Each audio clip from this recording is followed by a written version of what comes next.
Vamos para uma aula de biologia. Você já deve ter se perguntado quais são as características dos seres vivos, ou, por exemplo, como que ocorre a reprodução de seres assexuados, ou como é o nosso metabolismo, como é a nossa obtenção de energia, qual é a obtenção de energia das bactérias, das plantas, o que é uma mutação, por que eu sou igual à minha mãe, por que eu sou igual ao meu pai, nos termos de física, né? Meus olhos são igual da minha mãe. Ah, meu cabelo é igual ao do meu pai. Ah, não sei lá quem parece. Minha fisionomia parece com a minha avó. Então, essas perguntas vão ser respondidas agora neste vídeo.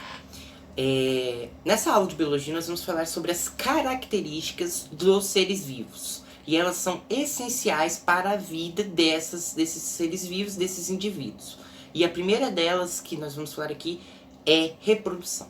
A reprodução ela ocorre de duas maneiras, sexuada e assexuada. A sexuada ocorre com a formação, com a fecundação entre dois gametas, o gameta masculino e o gameta feminino. No nosso caso, seres humanos, Homo sapiens, o espermatozoide com o óvulo, vai ocorrer uma fecundação e vai gerar a célula ovo, que é a primeira célula dos seres vivos.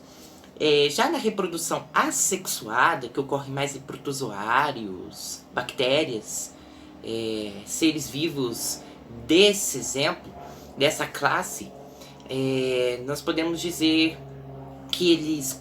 Vamos pegar o exemplo de uma bactéria. A bactéria ela vai copiar seu material genético, vai se duplicar, vai se dividir em dois, e essa cópia desse material genético vai criar o núcleo dessa segunda bactéria. Vai criar a célula, porque eles são unicelulares, vão criar a célula necessária, e aí nós vamos ter duas bactérias.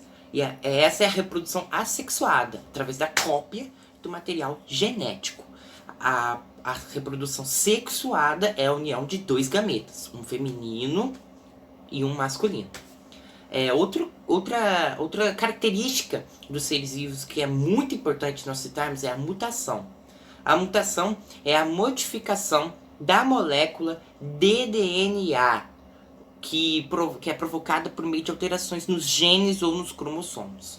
E às vezes, se isso ocorre com um progenitor ou com uma célula que forma esses gametas, estou falando da reprodução sexuada, estou falando do caso dos Homo sapiens, a mutação ela vai ocorrer e vai ser transmitida para o indivíduo gerado. Então o indivíduo gerado vai sofrer nos seus cromossomos ou nos genes algo que vai afetar o DNA, que é o ácido desoxirribonucleico, e vai formar uma mutação dentro desse DNA, e aí depende, nós vamos herdar dos nossos progenitores, dos nossos pais, essa mutação. A segunda é a hereditariedade, e é aí que muitas pessoas têm a curiosidade. A hereditariedade simplesmente é a transmissão de informações dos progenitores para os indivíduos criados, os indivíduos gerados. Os genes eles levam essas características dos pais para os filhos da espécie. Por isso que todas as espécies têm uma semelhança entre si. E aí isso passa de geração em geração. Ah, por que eu tenho os olhos da minha mãe? Ah, por que eu tenho os olhos do meu pai? Então, é por causa da hereditariedade que isso é possível. Você é obrigado a ser semelhante à sua espécie. Se você não é semelhante à sua espécie, isso eu estou excluindo os casos de mutação. Estou falando só os casos que não tem mutação. Você é igual a qualquer um. Você é igual à sua família, mas você tem semelhanças iguais na nossa espécie, que é o Homo sapiens. Obtenção de energia. Bom, aqui na obtenção de energia eu vou unir mais dois também: nutrição e respiração. Obtenção de energia ocorre, não ocorre sem esses dois: nutrição e respiração. Respiração pode ser anaeróbica e aeróbica. A anaeróbica ela ocorre sem oxigênio. Os seres podem viver sem oxigênio, os obrigatórios, que é o caso. Os obrigatórios podem viver sem oxigênio, enquanto os facultativos eles podem respirar através do oxigênio, mas só que eles conseguem viver sem oxigênio. Isso é muito comum em protozoários, algas, bactérias.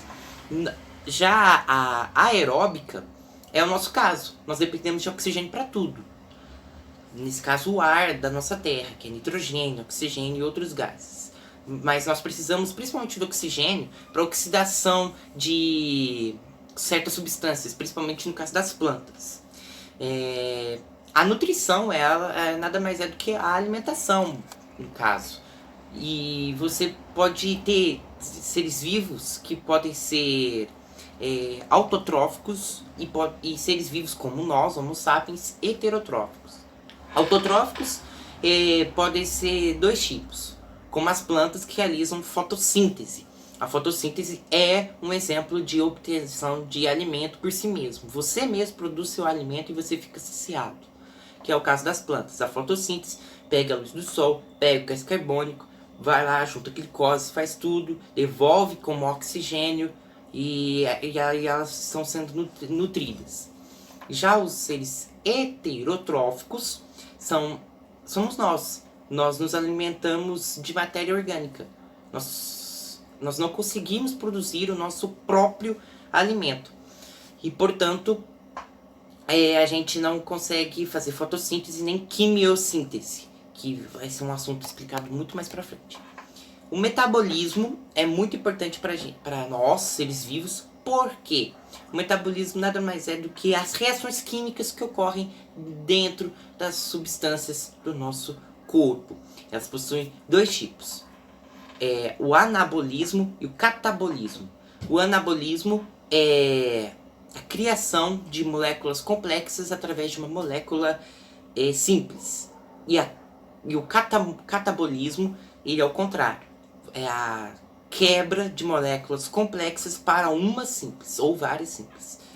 E, por fim, para encerrar essa aula, nós temos os níveis de classificação dos indivíduos vivos, dos seres vivos. E essa classificação é muito importante. Átomos, moléculas, células, tecidos, órgãos, sistemas, organismo, espécie, população, comunidade, ecossistema e biosfera. É esse a classificação dos seres vivos que a gente deve viver. A gente começa no átomo, principalmente não. É essencial que o átomo seja de carbono. Na vida, substâncias não começam sem átomos de carbono, que ligam as substâncias. Essas substâncias vão formar moléculas.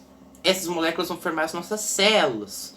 Como a célula, que nesse caso, no nosso corpo, é cheia de células eucariontes. Depois nós vamos ter os tecidos, que é a nossa pele, que é a formação de células que estão ali unidas, juntadinhas assim, para poder formar o tecido da nossa pele. Nós temos a criação dos órgãos, como o coração, o estômago, o intestino, cérebro, que é a união dos tecidos. Nós temos aí, então, através dos órgãos, os sistemas, como é o caso do sistema digestivo, que é a união do esôfago, mais o estômago, mais o intestino e vários outros órgãos. Através do sistema, nós temos o organismo, que é o nosso organismo, nosso corpo. E aí, através do nosso corpo, nós fazemos parte de uma espécie Homo sapiens. Através dessa espécie, nós formamos uma população. Nós, Belo Horizonte, São Paulo, Rio de Janeiro, nós, pessoas unidas, população, que forma essas comunidades que eu acabei de falar. Cidades, estados, países, nós estamos todos juntos. E a gente entra em contato com o ecossistema, que é a união de várias populações que estão unidas em várias comunidades. A gente não vive sozinho, a gente tem que ter os animais lá fora, pássaros, cachorros, gatos. E para encerrar, a biosfera é a união de tudo, é o planeta inteiro. E assim encerramos a nossa aula de biologia hoje.